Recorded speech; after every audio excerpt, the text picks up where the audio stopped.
Good evening, everyone. Welcome to our webinar tonight, and we're so happy to have you here. Just before we start, I just wanted to go through a couple of household items and just to orientate you to our webinar. On the biggest slide or box that you see, that will be where the PowerPoint slide is. There is a pre-survey that we'd like you to fill out, and in the next 2 minutes as I talk, feel free to click onto that SurveyMonkey link and fill out the survey. It will really only take you 2 minutes. And now on this chat box we have on the bottom right-hand corner, I don't usually moderate that, so that's just a chat for everyone, just to chat. If you'd like to private chat someone, you can hover over somebody's name, and you'll be able to see private chat. You just click on it, and then you can private chat somebody. And just to let everyone know, we have new teleconference numbers coming next webinar, so just to make sure that you double check the number before calling in, so if for those who do call in. And so tonight we have the pleasure, one more thing before we start, just to let everybody know, it's about a 45-minute presentation from Barbara Allan, and then we'll have a Q&A session. So on your bottom left-hand corner, you'll see a Q&A box. You can type in your questions there, and we'll address it at the very end. And if you type in your questions in the chat box, it's really hard for me to be able to moderate that, so make sure you type it into the Q&A box. And if you have any issues with your technical side, just please, you can either private chat me or you can type it into the chat with everyone, and I will do my best to help you on that. So, and just to let everybody know, this webinar is recorded, and we will be posting the link after probably in a couple of weeks. So today our presentation is on 10 things you simply have to know about carbohydrates, and is by Barbara Allan. And if you don't know already, Barbara Allan is a registered dietitian, and she is also a certified diabetes educator. And we're really happy to have her here. She's an excellent speaker, and I hope you guys all enjoy the presentation. So Barbara, please take it from here. Okay, thank you very much, and greetings to everyone across the country. Thank you so much for joining me. I notice a few of you are writing in to say it's late where you are coming from, so again, appreciate your attention this evening. Let's go to the next slide, where we are going to talk about how to find a carbohydrate anywhere it lurks, learn about portion size, learn how to choose the best types of carbohydrates, and ideally reduce our blood glucose swings. As Sharon mentioned, we'll save the questions to the end. There are 3 macronutrients: fat, protein, and carbohydrate. Carbohydrate is the macronutrient that affects your blood glucose the most. The more carbohydrate you eat, the higher your blood glucose will be. And I'm going to repeat that. The more carbohydrate you eat, the higher your blood glucose will be. This does not mean that carbs are bad for you. It does mean that you need a way to manage your carbohydrates, a way that helps you get the right amount. There has been a lot of research about how carbs affect people with diabetes, and if you meet with a dietitian, you will probably spend a lot of time talking about carbohydrates. And we have the most current sort of status on carbohydrates. This is from American Diabetes Association, released just in January of this year. They're saying that monitoring your carbohydrate intake, either by sort of an experience or practice-based routine, or by actually counting your carbs, is really essential for your for your glucose control. So you heard it here. And yet, considering how important carbohydrates are, I find this to be the most misunderstood macronutrient, misunderstood by people with diabetes and by the general public. This is a big problem because most of what we eat is carbohydrate in most parts of the world. This is just a very small collection of staple foods eaten around the world. Most cultures get a large amount of their daily calories from starchy carbohydrate foods. Rice, flours, which are based on wheat, pasta, root vegetables like potatoes, yams, sweet potatoes, taro. There are endless sources of starchy carbohydrate, which is really a key nutrient around our entire globe. You can have a look at these photos now and think about which ones are your favorites. But starches are not the only carbohydrates. Canada's Food Guide, for example, has 4 food groups, and you can find carbohydrate in each of them. There are vegetables and fruit, there are grain products, there are milk and milk alternatives, and also meat and alternatives. And you'll find the carbohydrate in the legumes and nuts portion of the meat and alternatives food group. And of course, sugar and sweets are a source of carbohydrate. So many people I meet think that only sugar is a factor in managing their blood glucose levels. And that's why I get questions all the time, such as, is natural juice okay? Can I squeeze my own oranges at home and make juice? Is that okay for me? Can I have brown sugar? What about honey? And I always buy the canned peaches which say no sugar added on them. Does that mean I can eat all I want? Or I like to make smoothies. That's a big craze these days. Often people tell me they're eating muffins. They're trying to choose the healthy muffin, the bran muffin. How's that for their blood sugar? I always get the whole grain bagel. Is that good for me? Another question for those rare people that know that if there is sugar in milk, carbohydrate in milk, they want to know, is there less carbohydrate in skim milk? Well, we will find the answers to these questions as we talk today about deciphering labels, choosing reasonable portions, and spreading our carbohydrates over the day. I'm sure many of you have seen this already, this concept of the healthy plate. It's used by a lot of health organizations, and forgive me if I'm repeating this or you're preaching to the choir, but this healthy plate is not only a method of choosing a balanced meal in that it has all the 4 food groups, grains, protein, vegetables, fruit, and milk products. It also is a tool to manage your carbohydrates. If you use a 10-inch plate, and it's kind of important that I specify a 10-inch plate, I know my own dishes do not even fit in my cupboards. I cannot shut my cupboard doors properly because plates have gotten to be so large. But if you're using between an 8 and a 10-inch plate, if you dedicate 1/4 of the plate to starch, being the rice, potatoes, yams, corn, or pasta, that is going to give you approximately 30 grams of carbohydrate. And that is also equivalent to, say, a female's fist. A woman's fist is going to hold about carbohydrate if it is starchy food. If you have a glass of milk, that is also approximately 15 grams of carbohydrate. And then a piece of fruit is roughly 15 grams of carbohydrate. So this healthy meal that is balanced, according to Canada's Food Guide, also provides roughly 60 grams of carbohydrates. This healthy plate helps you to set the stage for counting your carbohydrates at other meals. And while, maybe we don't all rush to do math at mealtime, it's actually really helpful to get some basic ideas of how much foods are contributing to your blood sugar. It can help you avoid not having enough carbohydrates at certain meals as well. So let's look at some other ways we can learn about carbohydrate foods. Okay. Because the healthy plate can only go so far in describing where to find carbohydrates and how much, this is a sample list of examples of foods that provide roughly 15 grams of carbohydrate.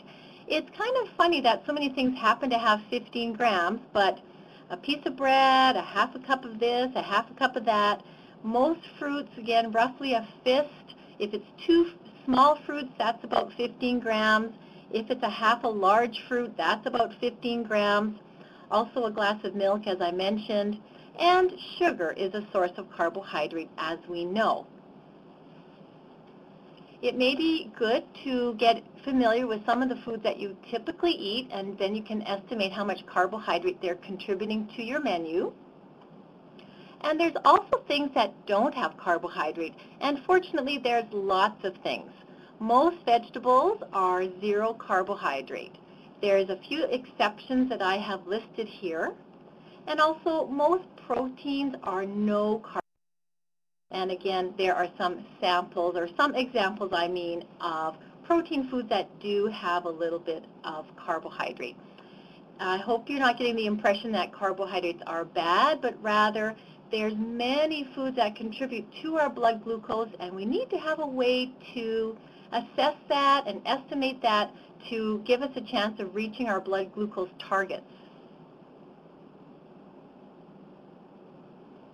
Some of the tools are the Beyond the Basics poster, and I dragged some of the examples off of that poster. That is a tool you would get from your dietitian, and you'd work out a sample menu for yourself based on that.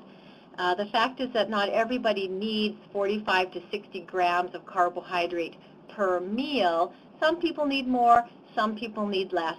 I'm presenting to you an example. 45 to 60 is generally for a lot of people, but if you met with a dietitian, he or she would customize a menu to yourself. There's also carbohydrate booklets. If you like to get into the nitty-gritty, there are little books you can look up things and find the carbohydrate grams for many, many choices. And of course, the technical era has not missed diabetes. There are apps for your phone, your tablet, or your computer that provide all kinds of carbohydrate examples, and they're really quite fun to use. Also, one thing I forgot to put on here is a food scale. There are a couple brands whereby you pop the food on the scale, you enter the code that it is assigned to it from a booklet, and it'll tell you the carbohydrate grams in that portion. And that might be the easiest of all, in that you don't have to, you eat the portion that you want, and it gives you the carbohydrate grams for that amount of food.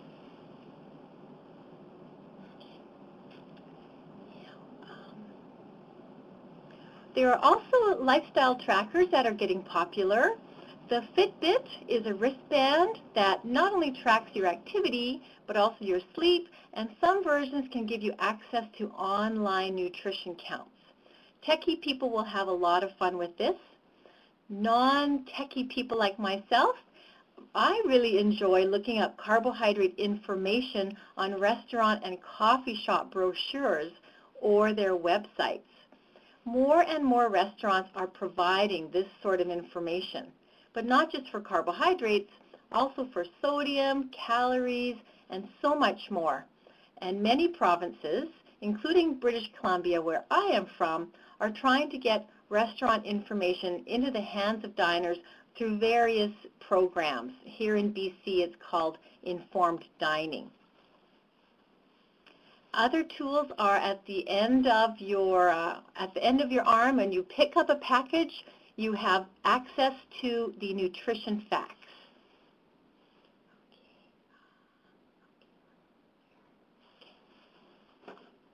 Nutrition facts are found on most packaged foods, and this is, to me, invaluable. There is a great deal of information on a nutrition facts table, but today we are going to focus on just a few pieces. Number one is the serving size. Some people refer to this as the fantasy serving size because it is not the portion that they would ever eat. They'd eat much more, but be that as it may, all the information on a nutrition facts table relates to that serving size that is given. In this case, you see a cup, or if you were to actually weigh the food, 55 grams of it would be containing this various amount of calories, fat, protein, etc., etc. This 1 cup of food has 44 grams of carbohydrate. What a lot of people don't know is that there are 3 types of carbohydrate: sugar, starch, and fiber. Carbohydrate is the total of the 3, and most labels, however, just give the breakdown of sugar and fiber. I know a lot of clients that will look at the carbohydrate information, and the way it seems to them is there's carbohydrate plus there's sugar plus there's fiber. they're not realizing that the sugar and the fiber are components of the total carbohydrate. Starch does not have to be listed, as I mentioned, and I think that's where part of the confusion lies. But bottom line, I think you'll see that the total carbohydrate is, for most people, the most important piece of information to take off of this label. If starch were listed, just by the way, however, it would be 20 grams.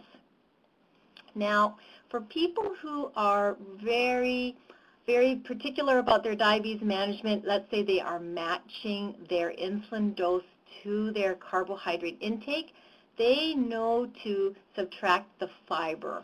Or they may or may not be, but they may use that as an additional tool to protect their blood glucose from perhaps getting too low. Fiber is the one carbohydrate that does not raise blood glucose. So people who are matching their insulin to their carbs are usually advised to subtract the fiber from the total carbohydrate, and they may or may not do that depending on their own personal experience with it. But that is information to know that fiber per se, although it is a carbohydrate, it's not one that we digest into sugar. Also, I don't have people focus on the sugar all that much. I find that sometimes people avoid a food because they think it has too much sugar, whereas they're really may be very high in other kinds of carbohydrates they're not appreciating. So I feel that, again, the total carbohydrate is a more clear story of what effect that blood sugar is going to, that food is going to have on the blood sugar. There are exceptions to every rule. I'm not recommending that we eat Fruit Loops just because we can count the total carbohydrates. But again, I think for starting anyways, I want to inform you to look at the total carbohydrate and consider that in your meal or snack budget. So later today, probably not if you're in Ontario because you're probably going to bed, but some of us Westerners, after this call, why not look in your cupboards and see how much carbohydrate is in things? Pick up some brochures from your favorite restaurants that you go to in the future, or look online, and you will be surprised. You will find some things are much worse than you ever imagined, whereas some things are really not so bad at all. And if carb counting seems to be a big challenge for you, and I'm not trying to say it's easy, but it is a tool to use, there are some books that make it easier for you. I adore Karen Graham's books, Diabetes Meals for Good Health. In these booklets, she has your whole breakfast, lunch, dinner, all laid out in the right portions, and she gives the recipes, and the carbohydrates are all accounted for, giving you a reasonable amount. My own book, the Diabetes Prevention and Management Cookbook, which I co-wrote with Joanna Burkhardt. We have meals and snacks designed with a specified amount of carbohydrate, and also Choice Menus, which is a cookbook which has been around for many, many years, is very well known, and another tool to choose some meals that provide you with a reasonable and tasty amount of carbohydrate.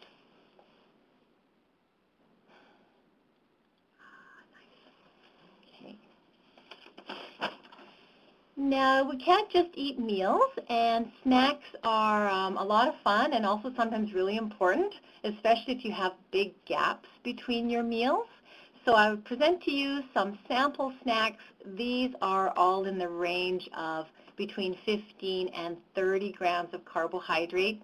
And that is, again, a reasonable amount of carbohydrate for a snack for an average person. Bigger people, younger, very active people need bigger snacks, of course.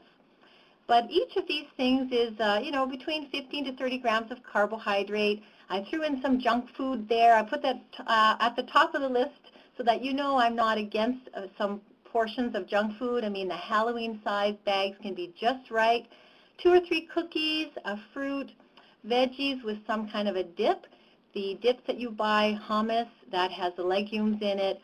Tzatziki, that's a yogurt-based dip. Those dips, if you buy them in a package, they will give you the carbohydrate grams, or if you're making your own, you can either follow a recipe that breaks down the carbs, or you can estimate it from other tools, such as we know a cup of yogurt's of roughly 15 grams of carbohydrate. A latte or cappuccino, there's lots of really lovely coffee drinks.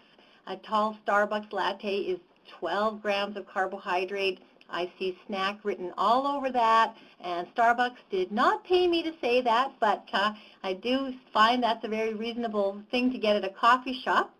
Crackers and cheese, yogurt, etc. Muffin, homemade, I'm specifying, and you'll see why in a minute. Okay, so a muffin from yesteryear used to be a very small little thing that, your grandma would make 12 in a dozen, and they'd, her one recipe would maybe call for half a cup of sugar for the whole dozen. And then the muffin companies were born back in, say, 80s and 90s, and they started to create these incredible, really mini cakes is what they were. And what that's turned into is what I call carbohydrate madness, frankly, whereby many of your coffee shop muffins can be 45 plus grams of carbohydrate, and the coffee drinks are really up the yin-yang for carbohydrates.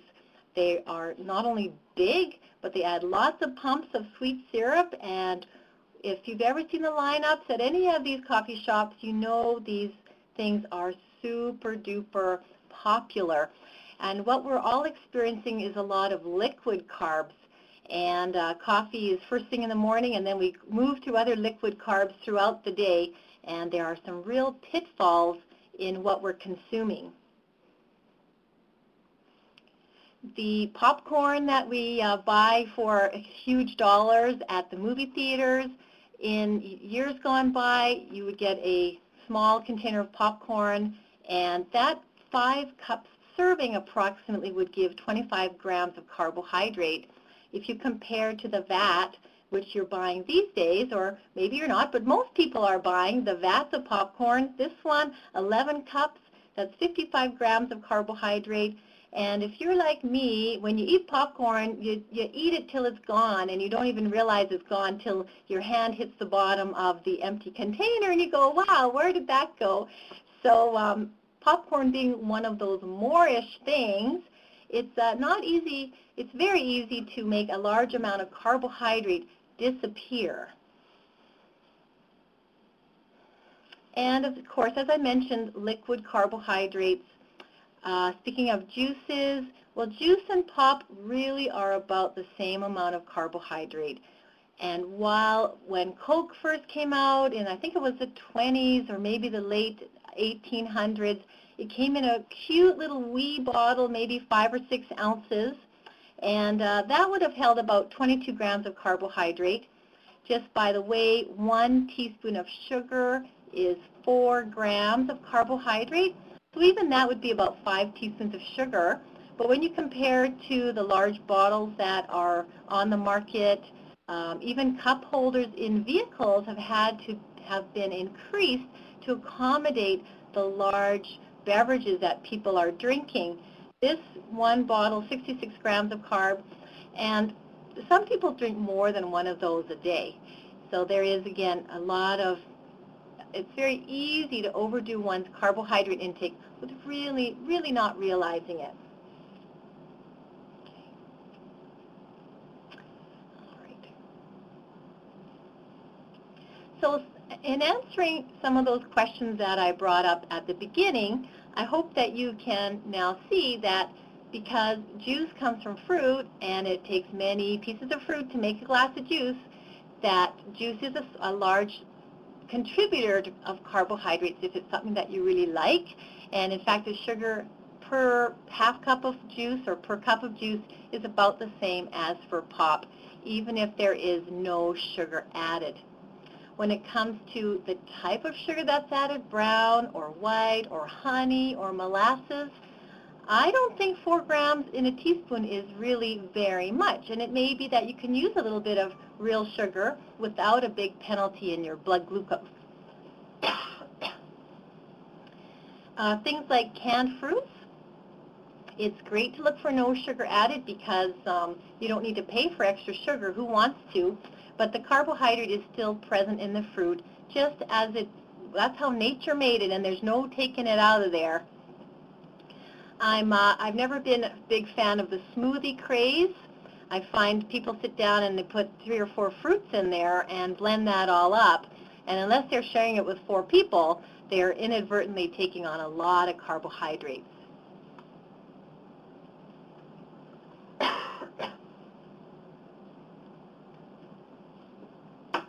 I've already mentioned the muffins, and even with bagels, which for sure is, this person is trying to make a healthy choice in choosing a whole grain one, but bagels are one of those things that if you read a nutrition facts, you would see the sugar is maybe 0 grams or 1 gram, which makes it look like a very safe choice for your blood glucose level, but in fact bagels can be 60 grams of carbohydrate.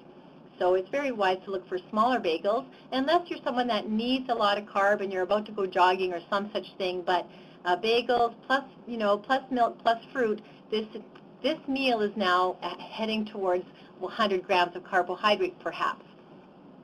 And then lastly, when it comes to milk, all cow's milk is about 15 grams of carbohydrate in a cup, and whether it's whole milk, 2%, 1%, or skim, they all have a natural sugar. It's just this fat that changes. And then we have all the various flavored milk, strawberry, chocolate, whatever. Those have sugar added, so the carbohydrate goes up. And again, I'm not saying those are bad, but rather a person needs to understand this is a more carb beverage than might have been at first recognized. Okay. So given what we all know about carbohydrates now, and some of you already knew, I'm sure, knowledge is our power. It's up to you if you decide that it's something that you want to add to your toolbox for diabetes management. You may decide this is too cumbersome, too much trouble, but I'd like to present it as one of the ways that you can manage your blood glucose. And if you choose to apply that to your toolbox, I hope that that will be a benefit. Okay. Now, we have been talking about carbohydrate quantity. It's time to look at carbohydrate quality, which is really about the best types of carbohydrates. We can do this by learning about the glycemic index of foods and also about fiber. We can also add quality to our meal by adding protein and healthy fat, and that balances it all out.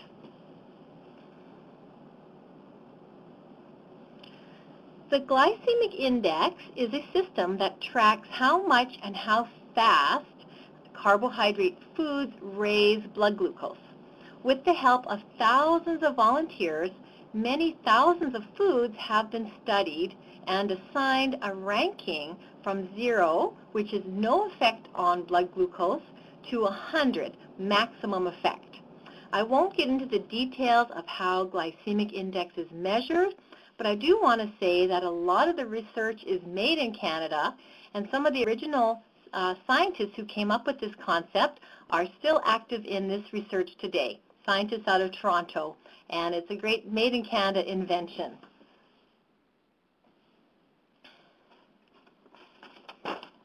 From the thousands of foods studied, they can be grouped into 3 categories for convenience sake. Low, which is less than or equal to 55, medium, 56 to 69, and high, 70 plus. You can look up the glycemic index of foods if you want to at glycemicindex.com, which is an Australian website. The concept of glycemic index is very, very well accepted there. They even have on their food products, apparently, they have the number, the glycemic index number is right on the package. and that is, encouraging people to look for the lower and medium glycemic index choices. We also have the Canadian Diabetes Association tool. And so let's spend a minute here and let you find and compare the foods that you eat. The ultimate goal is to eat low and medium glycemic index foods more often. Now, as you look at this list, it may appeal to your common sense. Although nature doesn't always play by rules, sometimes things that you think would be really good for blood glucose are not. But by and large, things that are most wholesome and least processed have a lower glycemic index. And this tool particularly focuses on the starchy foods, the starchy carbohydrates, because those are often the things we're eating the most of at a meal. Sandwiches, rice, pasta, those are taking up a fairly big spot on the plate. So the tool really talks mostly about the glycemic index of them. There are other tools that look at fruits, because there are low and high glycemic index fruits, but the CDA tool here is focusing on our starchy foods. The things that make sense, low glycemic index breads are going to be the kinds of breads that maybe our ancestors ate, peasant folks who didn't have tools to grind the flour into a beautiful fine white powder, but bread that was kind of rough, kind of heavy, might even have some intact grain still in it or some whole seeds. Breads which are heavy and you feel full when you eat them and you've got to chew them, those have a low glycemic index because you can't just vacuum them up and you can't digest them fast. It takes your body some work. Also grains like barley. Now parboiled rice is a white rice, but it has a type of starch which is simply harder to digest for our bodies. In the middle you see basmati rice and brown rice, also a whole wheat bread, and that's always really confusing. What's the difference between whole grain and whole wheat? Well, whole grain is really the whole grain as it sounds. It's nothing removed. It has all the bran, it has the germ, and it has the floury part of the grain. Whole wheat is allowed to have some of the bran and germ removed so that it doesn't get stale as quickly, but in doing so, whole wheat bread can be not as nice to blood glucose as the whole grain. It's still better than white bread, but it's not necessarily as kind to blood glucose as whole grain. Cereals, oat bran, and steel-cut oats, which is not listed here, they're slower to digest than quick oats, although quick oats would then be better than instant oats. So again, the quicker it takes to cook, the easier it is to swallow and chew up, the quicker it is going to increase the blood glucose. Finally here we have pasta. Especially if it's cooked al dente, it's going to raise your blood glucose more slowly than instant stuff, which really did not need to be invented, but instant noodles are one of the most commonly eaten foods around the planet. And just by the way, it's kind of sad, but the glycemic index of the world's diet is going up because everybody wants the refined things and they kind of turn their back on the old-fashioned foods or more traditional foods of their culture. And yeah, we all do it. I mean, even popcorn, which hot air popcorn is using the whole kernel of the corn, and that is a whole grain. But that mystery microwave popcorn, what is that? That is not going to have as low of a glycemic index as the popcorn that Mother Nature made for you. Okay. And so the point to try to go after these low and medium glycemic index foods is to reap the benefits, such as helping you be full. And it's great to be full when we eat. You know, nobody wants a punishing diabetes diet. The whole word sounds ghastly.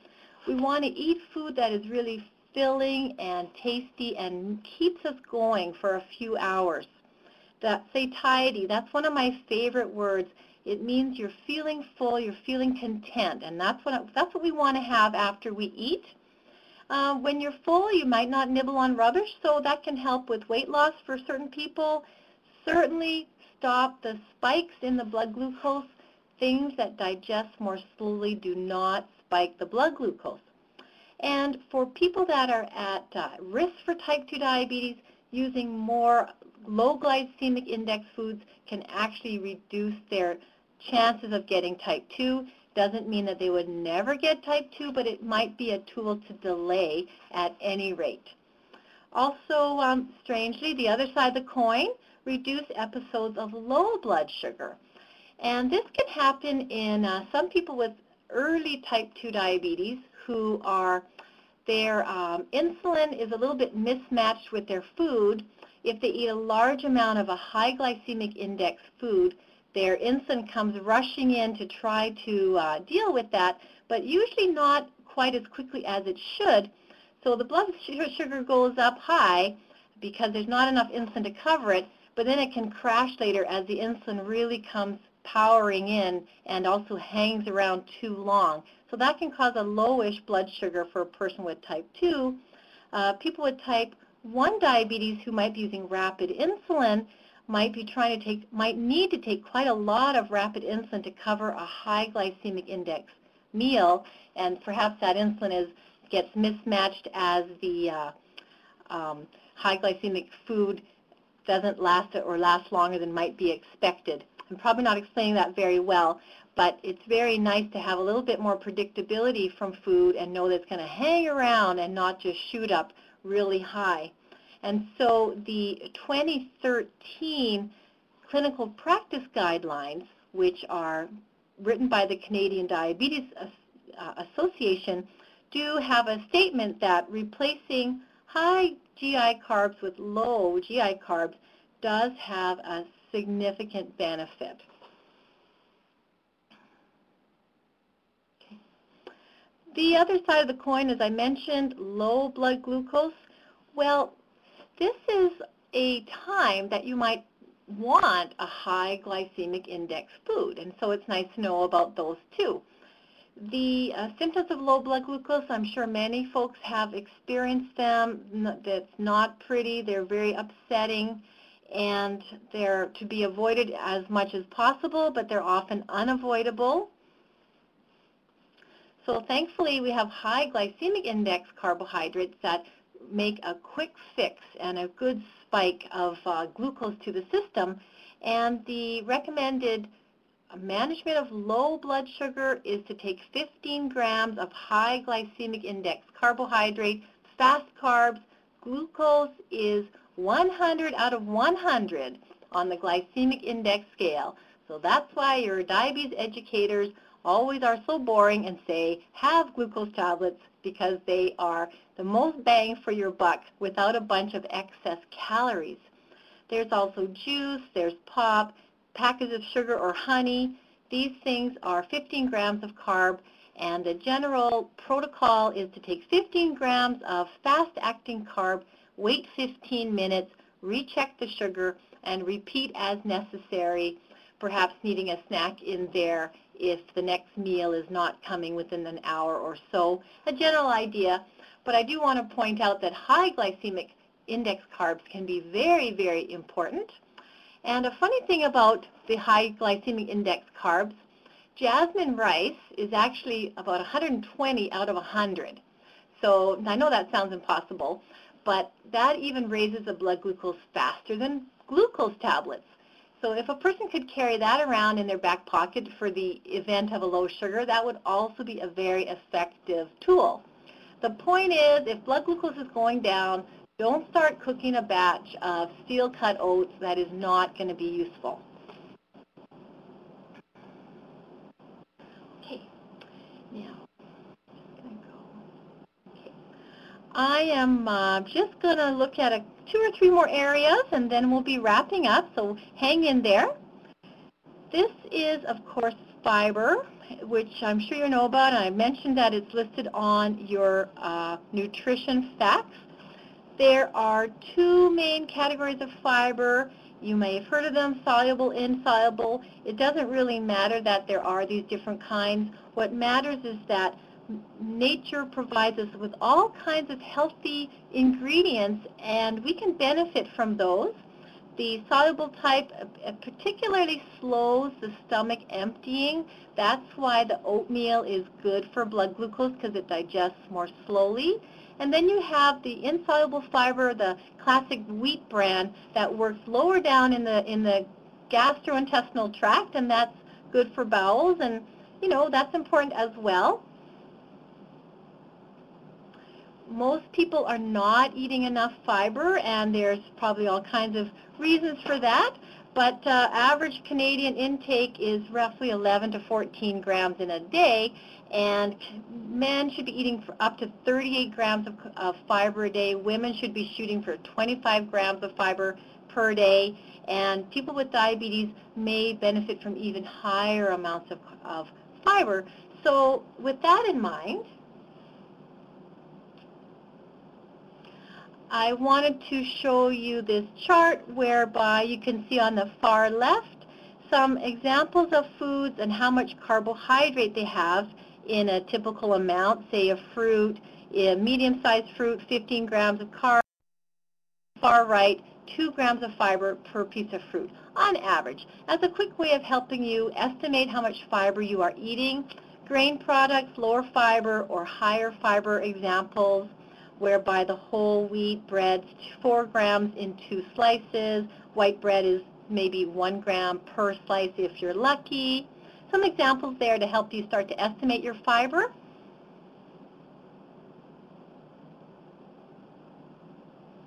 And also an example day of a low fiber and a high fiber diet. The menu isn't all that different, but what I've changed is the type of cereal from corn flakes to corn bran. I changed up the bread. I added some carrots to the lunch. Sorry, that piece should have been over there to the right. The carrots, 1.5 grams of fiber in 10 baby carrots. Changed up the snack from cheesies to popcorn, and switched out the rice from white to brown, and then adjusted the cookies. So there are small changes that a person can make at any given meal to increase the fiber significantly. And here we've gone from some lame amount, seems to have fallen off the slide there. I think it was around 11 or 12 grams in that example. And then the high fiber example is practically 35 grams of fiber.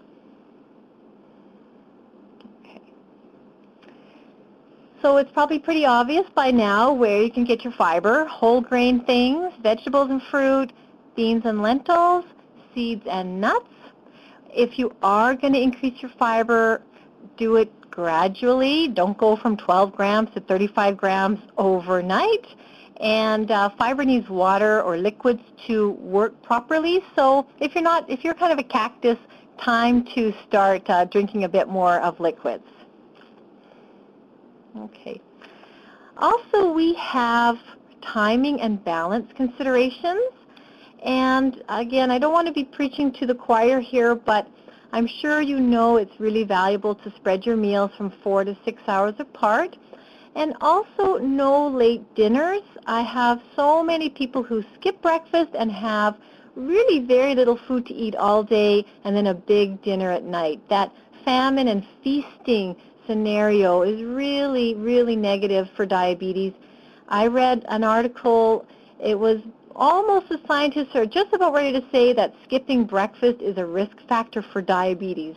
So, you know, the research is leading to support the idea that not spreading carbs throughout the day may even undermine a person without diabetes, may undermine their blood glucose levels. And then the idea of having protein and fat to just make the meal look normal as well. You just can't have carbs alone. And to add to that satiety, that favorite word of mine. Now, lastly, a couple slides about artificial sweeteners. And I threw this in there because I know there's lots of controversy about sweeteners and that's not going to go away. The good news is sugar is allowed in a diabetes meal plan if a person chooses.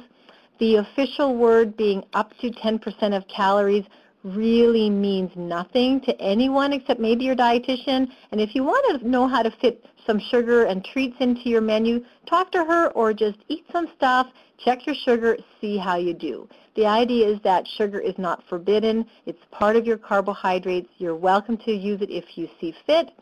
On the other hand, if you want a sweet taste without the carbohydrates and without the calories, we have a bunch of man-made sweeteners, which I will show you, and as well some nature-made ones.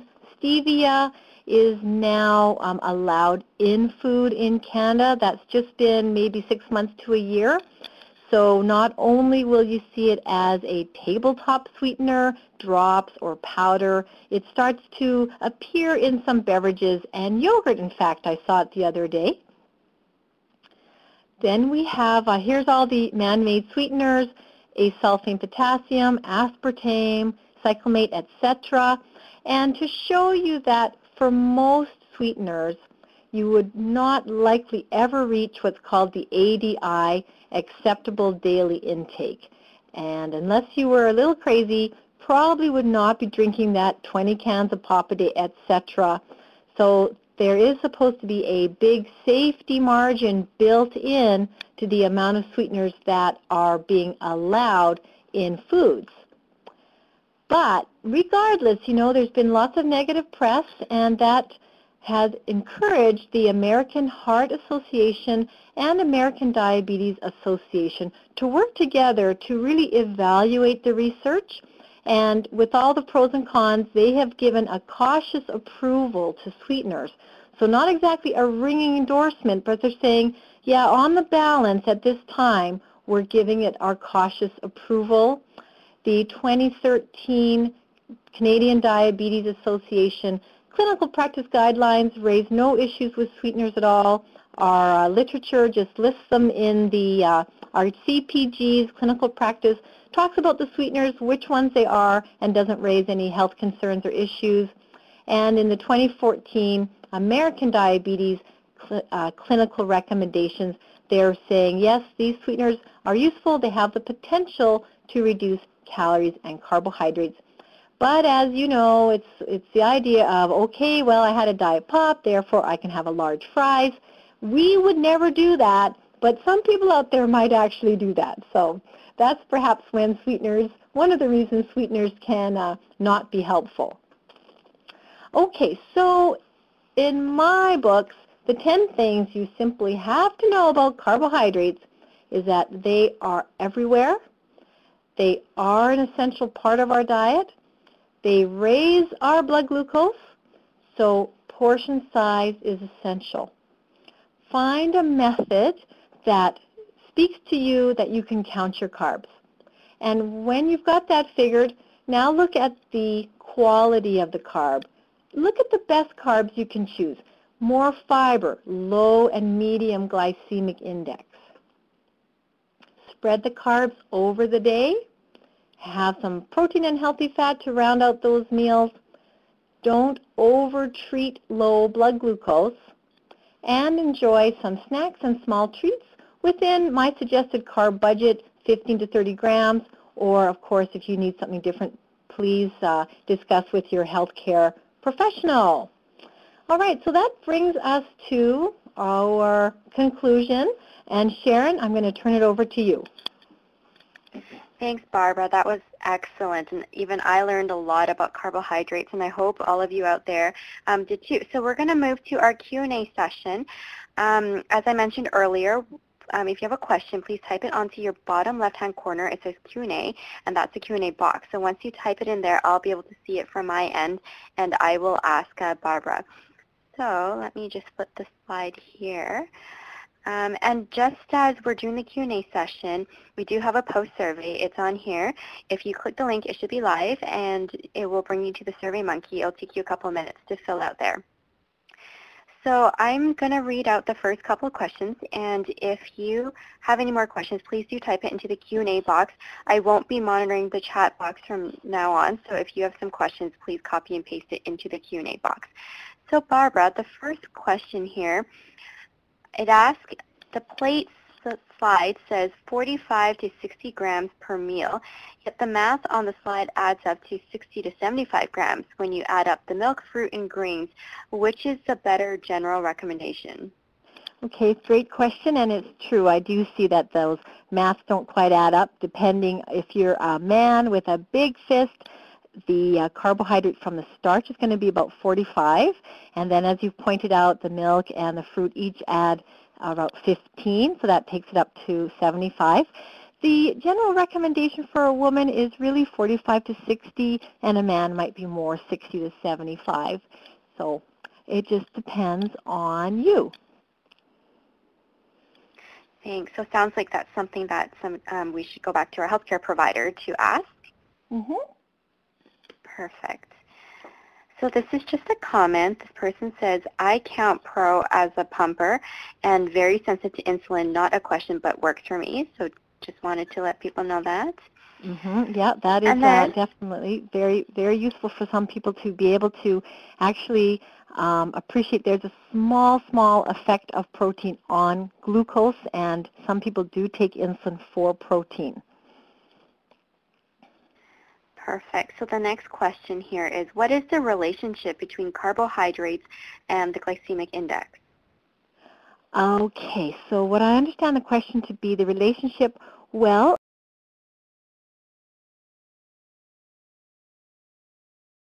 100 or even over 100 for some super crazy rice. Carbohydrates raise blood glucose, and that increase in blood glucose can be measured. It is charted as the person's blood sugar is measured over time. A graph is plotted, and that curve is converted into a number. So carbohydrates are glycemic index because they increase the blood glucose or the glycemia, and that can be converted into a number. Foods which have no carbohydrate should not have a glycemic index, and there's also very few carbohydrates that would have a glycemic index of nothing. Maybe, say, something that's all fiber would have no effect on the blood glucose. Something that's mostly nuts, for example. It has carbohydrate, but not much, so it really has a very low glycemic index. I hope that answers your question. Thanks for the clarification. So this person kind of asked for your opinion. I'm not, feel free to give it, or maybe just point them to the right direction. This person asked, would it be to our benefit if our food labels are updated? They kind of seem confusing. For example, the size, the sodium content. Mm-hmm. Yeah, there is a move afoot presently. Health Canada is looking at the food labels as we speak, considering what updates to make, and the serving size is one of them. The fact that a giant chocolate bar is given as 2 pieces and the serving size is given as 2 servings when everyone's going to obviously eat the whole thing is one of the things Health Canada is looking at. So giant chocolate bars would now have a serving size as 1 is the serving, because that's what people eat, and they need to know that they're getting 600 calories, not 300 calories in half the bar. Also, there's an idea that the sugars might get broken out into added sugars and natural sugars. And, for people with diabetes, that may really have little effect, whether it's natural or added sugar. Your blood glucose doesn't particularly care. But, for other consumers who are thinking about, wow, this cereal has 25 grams of added sugar and this cereal only has 5 grams, I think that's going to be useful in helping us eventually make better food choices. Thanks, Barbara. That's really, really helpful, and just to know some of the updates that are coming up. So here on your slide, I'm just going to let you guys all know that I've now put the slide for the post-survey on your top right-hand corner. So I'll leave that there for the rest of the Q&A session. So please feel free to go on there when you're ready to do the post-survey. And on the slides in the middle, I have some of the links for our upcoming webinars. In February, we'll have a webinar on hearing health. So it's going to be called here together to uncover the diabetes connection to hearing health, and it's by Dr. Lee Q, and he's a fabulous speaker. It's going to be on Thursday, February 26th at 6:30 Pacific time. So there's a registration link there. You can click on it and register today. And in March, we'll have one on, it's called I Want to Be Well, But Some Days Are Hard. It's with Crystal Johnson, and she's a registered clinical counselor, and she also has type 1. So I think this will be a really great topic. So again, I've been asked about the recordings. On the very bottom here, that's where the recordings are. So if you click on that link, the recordings are on the very bottom. And again, if you want to ask any questions, please type it into the Q&A box. It's just easier for me to keep track of the questions as I ask Barbara. So Barbara, the next question is, there's been a lot in the news lately about people living with diabetes needing a low-carb diet. Is there a new recommendation, or is it misconstrued? And it is more about portion size and consistency. If not, what is the recommendation of a low-carb diet for people living with diabetes? Okay. So the last, say, scientific paper I can recall about the low-carb diet for people with diabetes, and this would have been mentioned in the 2013 Clinical Practice Guidelines, was at that point there was not enough evidence to really recommend a low-carb diet for people with diabetes. It wasn't considered necessarily beneficial in the long term, or the long-term studies were not out. If anyone wanted to try a low-carb diet, I would not interfere with that as long as we can make it balanced and healthy by using other kinds of foods. I think people with diabetes should try whatever their heart tells them, but right now the research isn't there to say that's the way to go.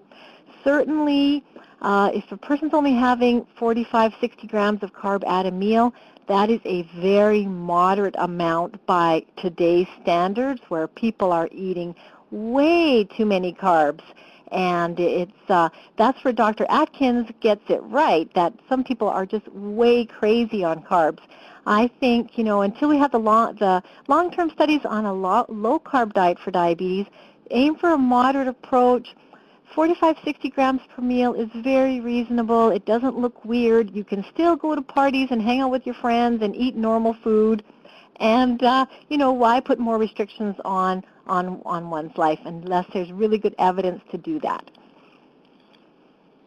Thanks for that clarification and that explanation. It's actually really good. So this next question has to do with how many units of Humalog does it take for 15 grams of carbohydrates? Okay. Well, I probably should not answer that because everybody is an individual, but it just so happens a lot of people start out with one unit of Humalog, or NovoRapid, or Apidra will buy 15 grams of carbohydrate. That's a very standard relationship that we use in diabetes. We might start there, and then depending on the person's blood glucose, might have to change it out 1 to 10, 1 to 20, 1 to 50, 1 to 1. There's all kinds of possible relationships, but truly 1 to 15 is a common relationship between rapid insulin and carbohydrate grams. So thanks for that. So it sounds like that's something, again, for us to discuss with our healthcare professionals. This next question is pretty long. The person says, there are numerous diet fads out there, with most of them lacking in proper balanced nutrition. However, many support either the DASH diet or the paleo diet as being a good meal for people living with diabetes. Do you support either one of this? If so, why? And just the DASH acronym refers to dietary approaches to stop hypertension. They recently read an article that stated it also helps people living with diabetes manage their blood glucose levels. Yeah, if I had to pick one, I'd go with the DASH diet because there's a lot of sodium in our food, and we could all benefit from trying to reduce it, or most of us could probably benefit. Since many people with diabetes do have hypertension, the DASH diet is a really good way to go. It's really just another version of Canada's food guide. It's hardly different, but it does have some lower sodium recommendations, and it can be as effective as medication in lowering blood pressure. So I'd have to say, based on the research, DASH is a good thing to look at, paleo, which is very low carb. Perhaps one day there'll be enough research that I could recommend that as well. But at this time, I don't feel I can. Perfect, thank you. So I'm getting some questions on how do we get the PowerPoint slides. So if you want to get a copy of the PowerPoint slides, you can email me at infobc@diabetes.ca, and I'll just write that into the chat box in a little bit, and I will send that to you early next week. So in the chat box, I kind of read about people talking about physical activity, and so just wanted to let you guys know in BC, we will be rolling out 4 what we're going to call walk and talks. They're 10-week programs, and they're 1 hour each, and it begins with an educational talk on self-management by a healthcare professional or somebody living with diabetes. And then it's followed up by up to a 45-minute to a 50-minute walk, and we have those separated into the really fast walkers, the medium pace, and people who might need a little bit more time to walk. So these are being rolled out in Victoria, Vancouver, Kelowna, and Prince George. And if you live in any of these cities, it begins in March. And we'll have a little bit more details online soon. And so if you would like to register, you can email me at infobc@diabetes.ca, and that's the same email address that you can email me at if you want a copy of the slides or if you have any other questions from today. So Barbara, the next question is, this person wants to know, did you say that coffee has carbs, or does coffee have carbs? Okay, plain old coffee does not have carbohydrate. It's what we add to it. And if you put a splash of milk and even a teaspoon of sugar in there, that adds very little carbohydrate. And when you go to the coffee shops and you get the, say mocha or the latte things that have the syrups added, the sky is the limit for carbohydrates in coffee drinks. But coffee by itself is carbohydrate nothing. Thanks for that. I used to be pretty bad too. I used to add quite a lot of sugar into my drinks, and I've since tried to cut down because I've also learned now that's quite a lot of carbs as I drink my drinks. And I think I might butcher this next. I might not be able to pronounce it correctly, but this person wants to know if you had mentioned xylitol. Yeah, xylitol. Yeah. I didn't mention xylitol specifically because I felt I was kind of running out of time there, but xylitol, mannitol, maltitol, sorbitol, and there's probably a few other alls, are called sugar alcohols, and these are generally natural sweeteners that are derived from natural foods, but made in a lab, but derived from natural foods, and used in products like no sugar added chocolate.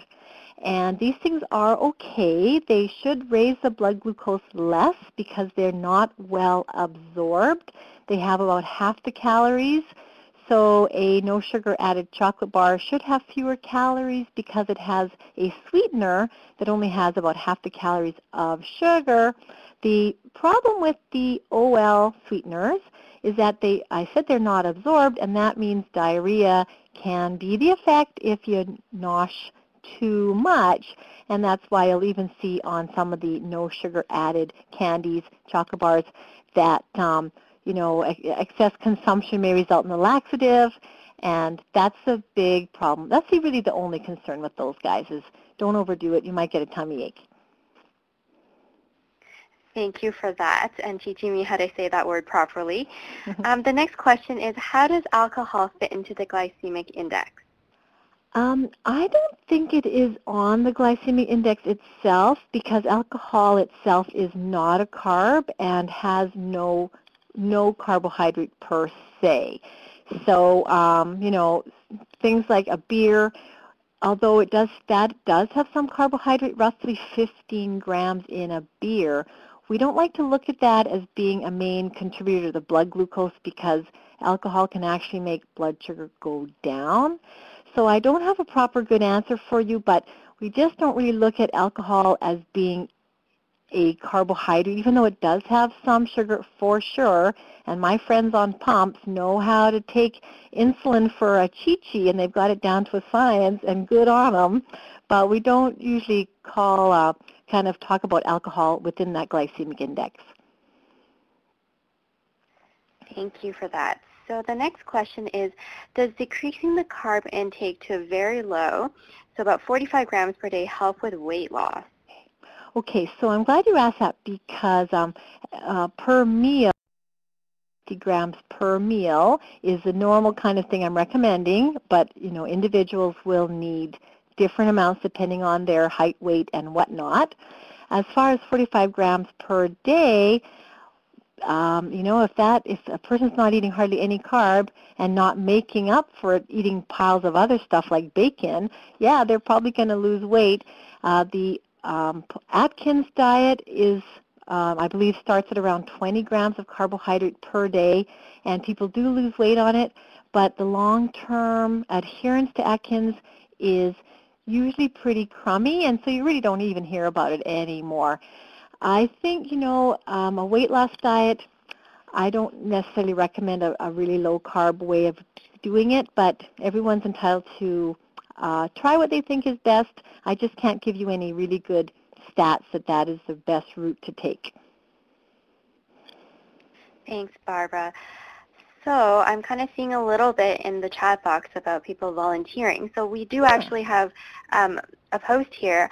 I'm actually recruiting for a webinar host volunteer. So if you've been with us for a while and you've really enjoyed the webinars, I am recruiting for a host, and that can be done virtually. So you can just click on that link to check it out, and you can email me at infobc@diabetes.ca. And again, as you're listening to the questions or waiting for your answers, you can click on the post survey, which is on your top right-hand corner. We'd love to hear from you, and I do go through every single one of these surveys. So please do let us know what you think. So Barbara, the next question is, which fruits have the best or worst glycemic index?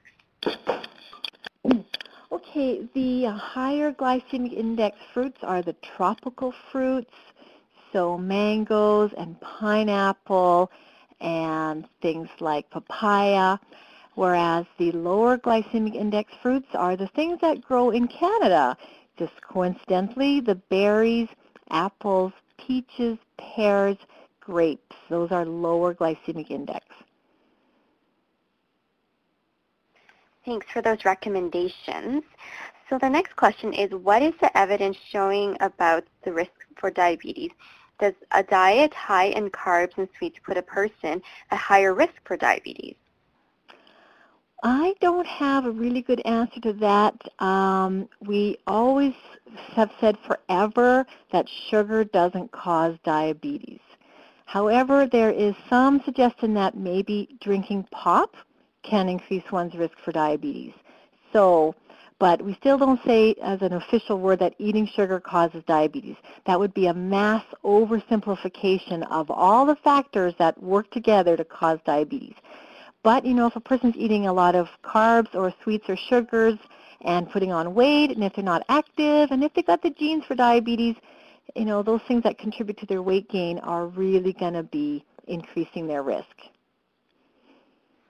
Thanks, and thanks for throwing a couple of those risk factors in so that we can all understand what those risk factors are for diabetes and hopefully be able to prevent it if we don't already have diabetes, or to better self-manage our diabetes. So the next question here is, the Center for the Science of Public Interest does not recommend a lot of artificial sweeteners. They have concluded Splenda in that, yet Splenda is one of the artificial sweeteners that most of my clients can tolerate the taste of. What do you think about their recommendation, and is Splenda an issue?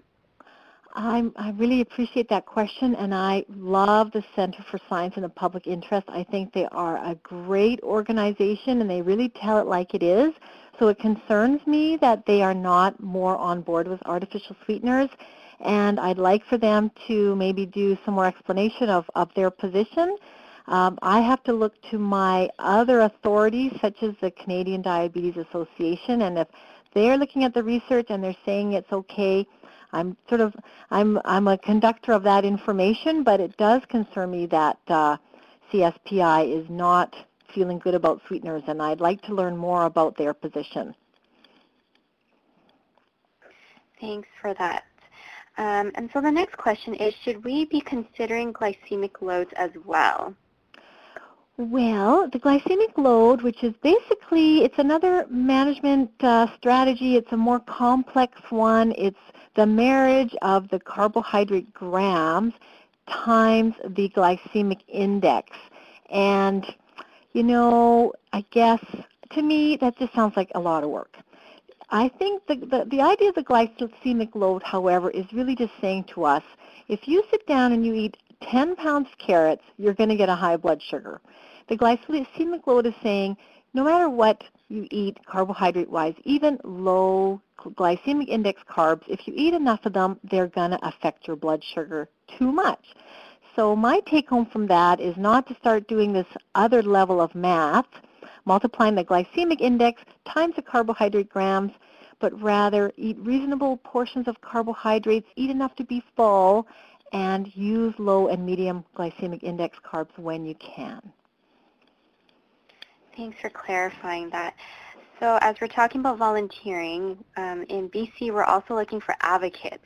So I'm going to leave the slide up for a little bit so you can read it if you can, and if you have questions, you can email Serge at bcadvocacy@diabetes.ca. And if you'd like to volunteer here, we'd love to have you. So the next question, Barbara, that we have here is there any problem with doing low-starch diet and using other foods for carbs? Well, I hope I've sort of addressed that, and just saying that the research isn't really there as far as cutting carbs, although that's not really your question. You're saying using vegetables maybe as a carb source or legumes for carbs rather than starch. And I can't see anything wrong with that. I think we all eat plenty of starch as it is. I mean, there's bread, there's crackers, there's rice, there's pasta, there's so much starch. If you're going to use more of your carbohydrates as lentils and nuts and, say, other kinds of vegetables like beets and yams and whatnot, I can only think that's a good thing to do. Thanks, Barbara. And this next question is, how much carbohydrates are in alcoholic beverages? It just varies, and that's not something you're going to find on a booze label, unfortunately. They don't tell us that, but from straight alcohol, say gin, rum, rye, those whiskey things, vodka, those are all carbohydrate zero, and then it goes up from there. A glass of wine is probably 0 or a couple grams. Unless it's a sweet wine, then it could be, who knows. A beer for sure is 15 grams. A chichi, as I mentioned, that might be 40 grams. It's all depending on what is added to that plain alcohol. Alcohol on its own is carbohydrate nothing, and then it depends what yummy stuff we like to add. That's great. Thanks, Barbara. So we're almost at the end of our questions, and so just as the last call out for anybody who has any more questions, please type it into the Q&A box, which is at your bottom left-hand corner there. And just to give people a couple of minutes to type it out, in BC, in Vancouver, we have our Baubles for Banting Gala that's coming up. And so you are invited to the Baubles for Banting Gala. It's on Thursday, May 21st at Burke's, downtown Vancouver. And for more information, you can click on this link, baublesforbanting.ca, or if you have any questions, you can email info@baublesforbanting.ca. So just coming down to the last couple of questions for you, Barbara. Mm-hmm. We have a question here about, does the CDA have the glycemic index on their sites? And I believe they do. Would you be able to maybe direct them, and I can probably send this person some more information too? Yeah, I don't have the email or the address off the top of my head, but yeah, all of the Canadian Diabetes Association tools can be found on the website, and you can print them off as a PDF. And with the exception of the Beyond the Basics poster, that is one you would get from your dietitian. You just can't download it because it's really a big size. But many of the things, you can have a look at them online or make yourself a copy. Perfect. And again, if you guys would like a copy of the slides, or you have additional questions such as where you can find the glycemic index, you can email me at info@bc@diabetes.ca, and I will get back to you. So just to comment here, I have noticed that when I eat a properly balanced meal, I do not crave sweet sugary foods. However, when I eat things that are not right, I do crave sweets. Mm-hmm. Well, you know, when you have that balanced meal, maybe you're nice and full. You've got satiety, and you're digesting, and you're feeling all all terrific, so you're not craving something sweet. I mean, I don't see craving sweets as necessarily a bad thing. I think people should eat sweets if they like them in reasonable amounts. But, you know, as far as your observation is concerned, makes sense. You've had a balanced meal, you're full, you're happy. You don't go looking for something after. So, sounds reasonable to me. Perfect. So, one last question that came in, and I think that will be the last one. So if someone chooses a high glycemic index carbohydrate with appropriate portion and with a balanced meal, would they still have a high blood sugar response, or would the fat and the protein lower the the GI response? Everyone's going to be a bit different because it depends on how well your medication is working. Did you go for a walk after that meal or not? But if we're comparing, say, a meal with a high glycemic index food or a meal with a low glycemic index food, and they both have protein and fat, then yeah, the high GI food is more likely to cause a high blood sugar. But if your diabetes is well managed, it might not mean that it goes too high.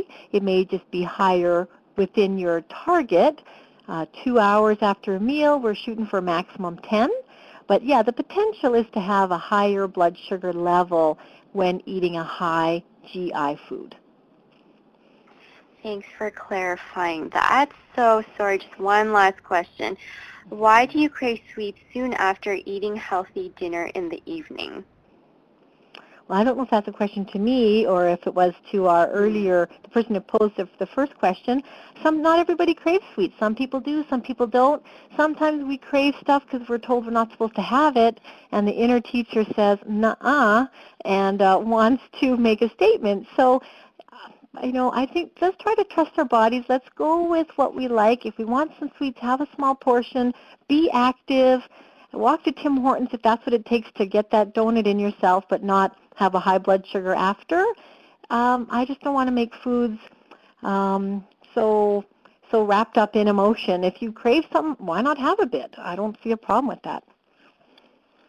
Perfect. Thanks for reiterating that. So that's the last of our questions. And again, if you guys do want a copy of the slides, do email me at infobc@diabetes.ca. We will be posting a recording of this webinar on www.diabetes.ca/webinar, and I will type that into our chat box. And so thank you very much for everybody who came out tonight, and thank you, Barbara, for speaking to us tonight, and thank you to all of our volunteers who coordinated the session and was behind the scenes to make this happen. So this webinar is generously supported by Merck. And again, the development and delivery of these impactful programs, such as this webinar series, is made possible through the generous support of our donors. If you've enjoyed this webinar and would like to make a donation, please visit our site, www.diabetes.ca, or 1-800-BANTING. So thank you again for everyone as you've come out tonight. Thank you very much for coming. And again, if you have anything that you'd like to follow up on, just email me at infobc@diabetes.ca, and I will make sure to follow up with you. Thanks, everyone, and have a great night.